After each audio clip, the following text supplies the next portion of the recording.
Hey guys, Brian Castro here from Better Chess Training, and we're going to be doing another tactics session. And I'm actually going to go back to chess.com's tactical trainer. The reason I'm doing it for today is that I've been noticing that sometimes I will find a good move in my tactical training, but not always the best move. So it's a move that is winning, but it isn't the most precise move that gives me the big advantage when I've been doing this chess.com tactical trainer. So what I'm going to do today is I'm going to try to solve the problems that are presented to me, but I'm also going to have an eye on trying to practice the um, habit of when I see a good move, look for a better one. So you're going to see me ask myself that question while we're doing our tactics today. So let's go ahead and do it. And again, I encourage you to pause the video and try to solve the problem yourself before hearing me solve it. Okay? Good luck, and let's get it going. Okay. Here, it is black to play, and black is in check. So we need to get out of check somehow, and most likely I'm trying to avoid getting checkmated. So there's only two legal moves, so I just have to make sure I think there's only two legal moves. I can move to either h8 or h6. If I move to h6, can black. One thing to note though is that the knight is pinned at the moment. Can white checkmate me? Or let's see, what can white do? So if I move to h6, then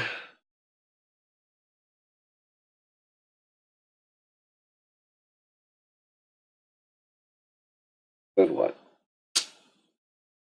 I don't think the queen is this g6 square is covered.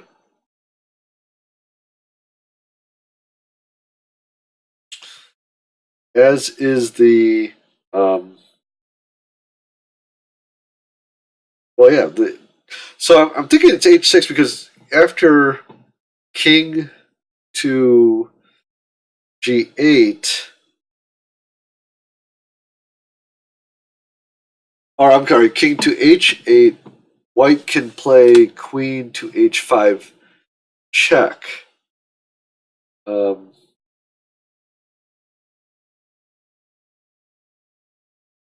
Maybe with the idea of perpetual check. Let's see here. Why is one better than the other? King to h6 looks safe. And then I'm just starting to take this knight.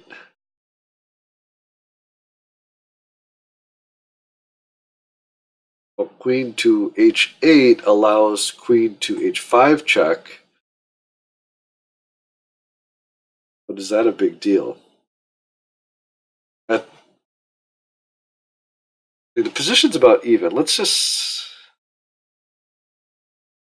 One is better than the other, though, and I want to find out why. King to h6.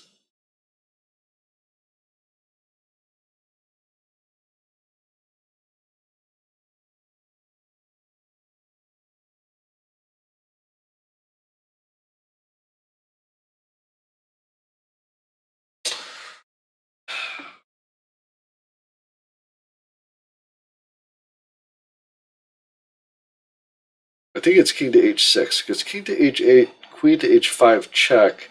I can go back here, and then he can check me again. I think because he's going to lose this guy otherwise. So I think the answer is h6, king to h6. Okay, he's going to take here, and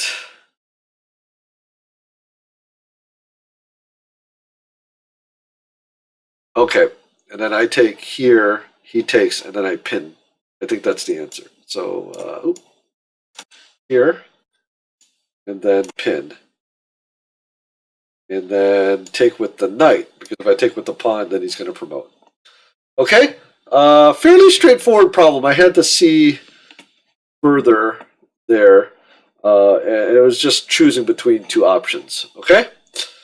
Let's go to the next one. Okay.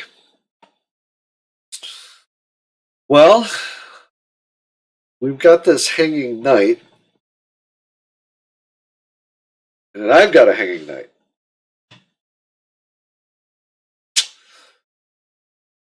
What is the solution here?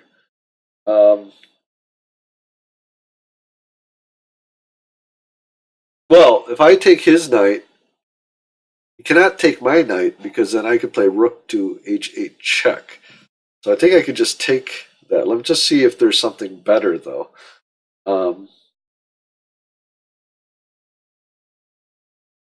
Also, just to note, I am actually down a piece. So winning this piece alone is not enough.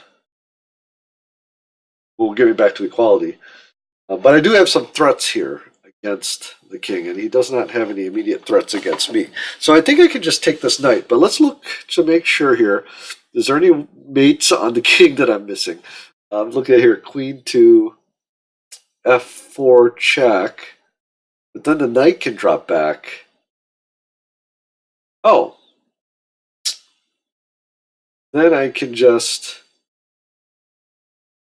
See, if I just take the knight, he can... Oh, I see. If I play queen to f4 check, you block with the knight, and then I could play rook here, which would win this queen. So he would block with the rook, and then I could take here the knight with check. And I think that's stronger. If I take the knight first, he can move the queen, say to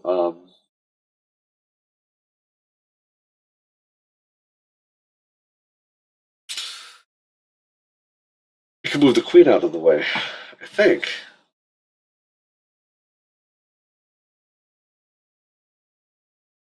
Yeah, he can move the queen, say to f5.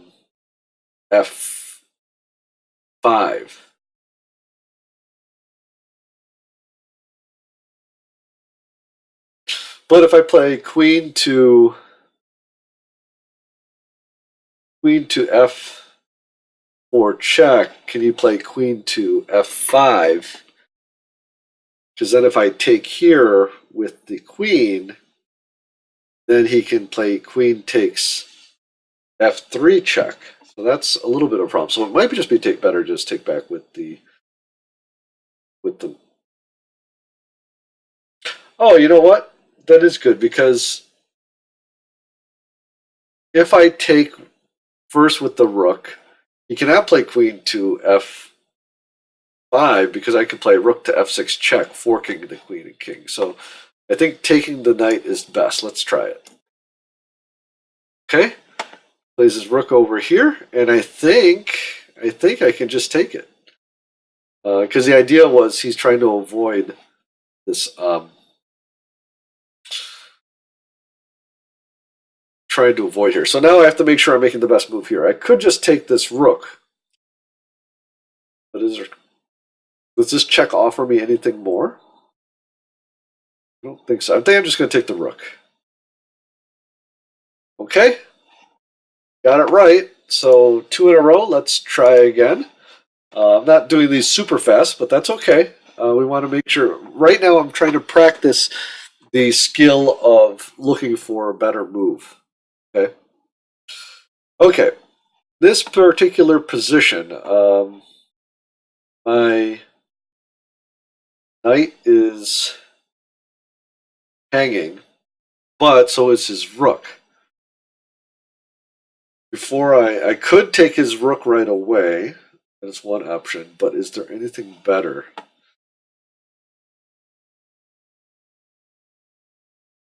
Like queen to e7 check.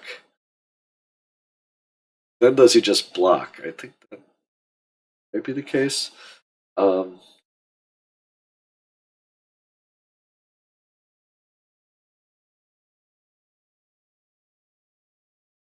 Well, the other threat here, of course, is knight to f6 check would be fairly nasty because if I play king to e7, then queen to e5 is mate. So that is the threat there.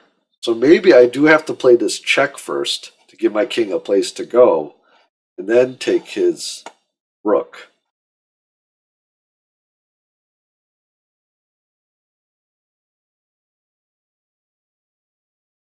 I think that's the solution, but let me queen to e7 check, and if he moves his king, then I can take his rook, and then if he checks here at the knight, then I can just scooch my king over to d8. Okay?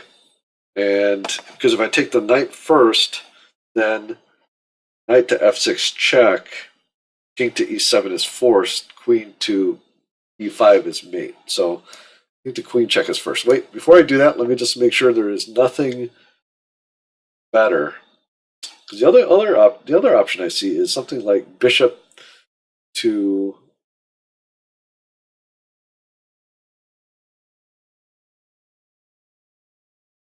d6.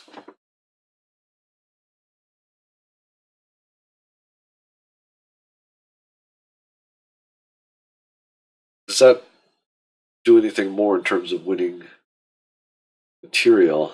Well, then he could just take my knight. Oh no, he can't take my knight. The bishop's protecting it. He can play this check, then I can move my king over here. But then the problem is here. Queen to h6 check. And after king to e7, then it's getting complicated with knight to d6 check. So I think queen to e7 check is the answer. Okay, blocks with the knight, and then I can take the rook.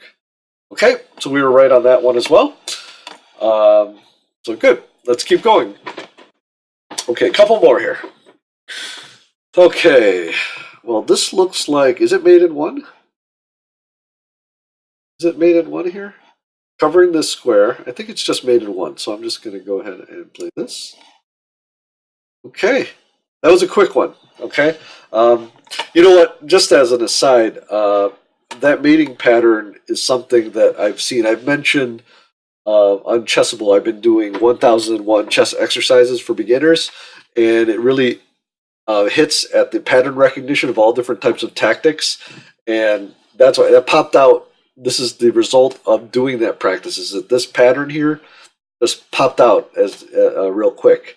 So I'm going to put a link to that in the notes to that ebook, but I would recommend it to players of any level, well, any under master level. Okay, so let's keep going. We've gotten 4 in a row. I think let's get one more. That'll be it for today. I hope you guys are solving these problems. Okay, so what do we have here? Material is about even. I've got an exchange for a couple pawns. King is a little vulnerable here, so we'll see if there's anything there. We do know. I want you to notice there's this pin on this knight, but he does have this check here, so that could be part of the solution, perhaps.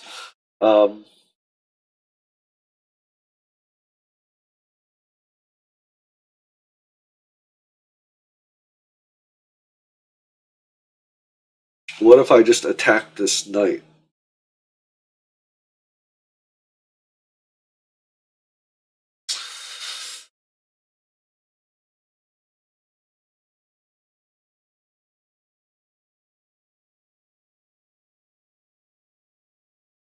Actually, before we do that, what if I were to play something like rook to d2, threatening mate here?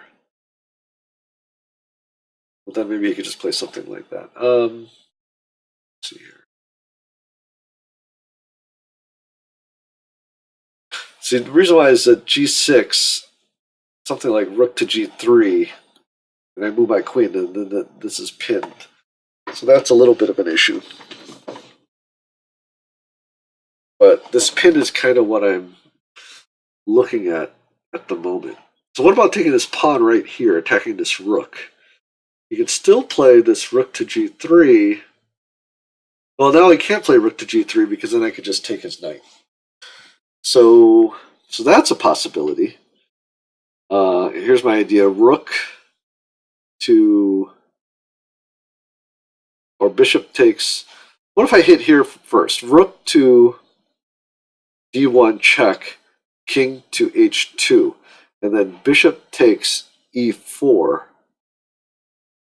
Because this rook is covering. Well, this rook will still. This has to back up. It will still be covering the square.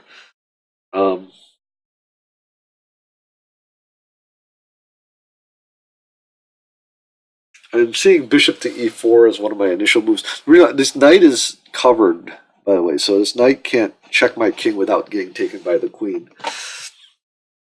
So I'm seeing something like bishop, like I said, rook to d1 check, move this king over onto these dark squares here. And not sure if that's totally necessary. Bishop takes e4, attacking this rook, and now the rook has to, I think, go to f2.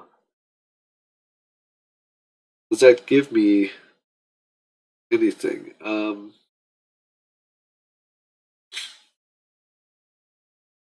Well, now I can play g6. Wait at knight. Do I need to play? I don't think I need to play this rook to d1 check. If I play g6 right away, he can play rook to g3. So I think this bishop to e4.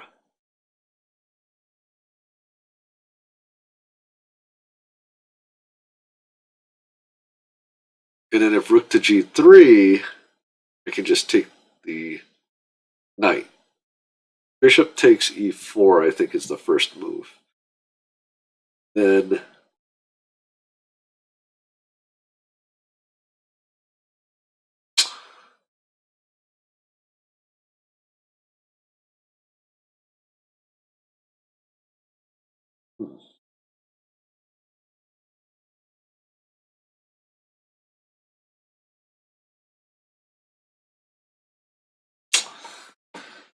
I'm just debating whether rook to d1 check is necessary or beneficial initially to get this rook on the back rank here to cover.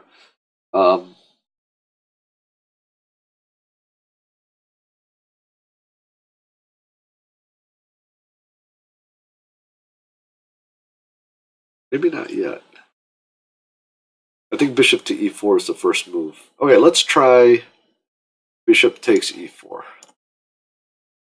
Okay, so again, rook has to go to f2 to cover here, prevent a checkmate. Now, is g6 the next move? Because he can't play rook to g3 anymore. Because this is pinned. Now he's going to lose a piece. I think that is the case. I just want to make sure there's no... See, bishop to f7 check. I can just take it with this rook. So I think g6 is the answer. Okay, it is the answer. Okay, so... Hey guys, hope you enjoyed that video today. And let me know what you think about the idea of practicing certain habits while you're doing your tactical training. Okay, whether it be, like I said, for me, looking for a better move when I think I have a good move. Okay, it might be something else for you. For example, making sure that you have seen all of your opponent's counter checks or counter captures. Okay, or just making sure that you've looked at all of your options. So whatever those are, let me know in the comments if you've tried this or if you're going to try this, and what habits you're going to try to develop while you are doing your tactical training. And if you're new to Better Chess Training, Better Chess Training is about helping you to improve your chess. To actually help you to become the hero of your own chess story.